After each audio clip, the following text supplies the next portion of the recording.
Dios sa ila kabuhi. Amen. Yes.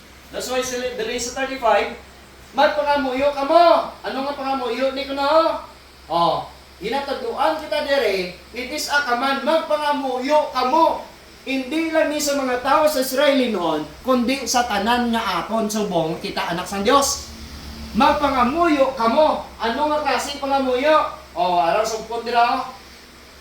Luwasa kami o Dios nga amon manluluwas.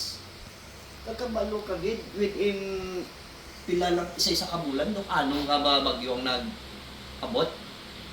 Kita nyo naman sa media or sa Facebook na nga ngila nga mga bubong bisan na dako nga balay gakadabot na galutaw na sa tubig.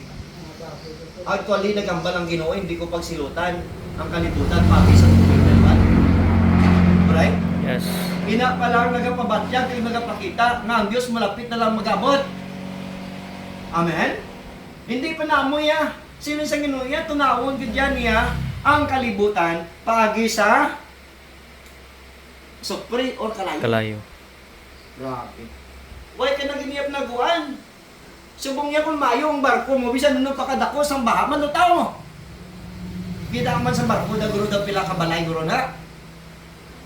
Hindi na, bisan kung sa tubig lang, dumudamo ko dyan po nga mawikid na maluwas na. Pero kung kalayo, nasopre. Why it? That's why, ang Ginoo nagambal, luwasa kami. Din ka mo luwason. Una-una, kabalo kagit yung pagpakabuhi natin sa kalibutan, nagabudlay nga nagabudlay. Kaya aram sa Bible nga ang pigado, magapigado na gid.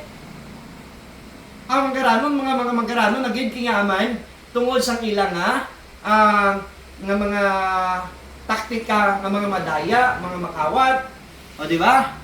Nga ang mga tagiya sa company, ang sweldo sang ilang mga obreros, wala nila ginatag. Ang mga benepisyo sa ilang mga obreros, wala nila ginarimit.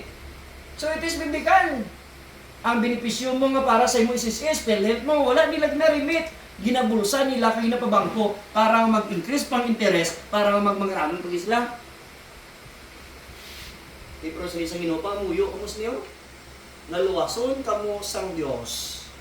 Luwason kita sang Dios sa mga katalagman na nag-aabot sa siyang kalibutan. Yes. Hindi ka magambal nga luwas na ko. Amen. Hindi ka magambal nga luwas na ko. Kaya kasimba mo ko kadang Domingo. Ang pamangkot, other day of your life, kamusta? Amen? Yes. That's why the Bible says very clear, don't give place to the devil. Hindi pagtagai bulot ang kaaway sa imo kabuhi.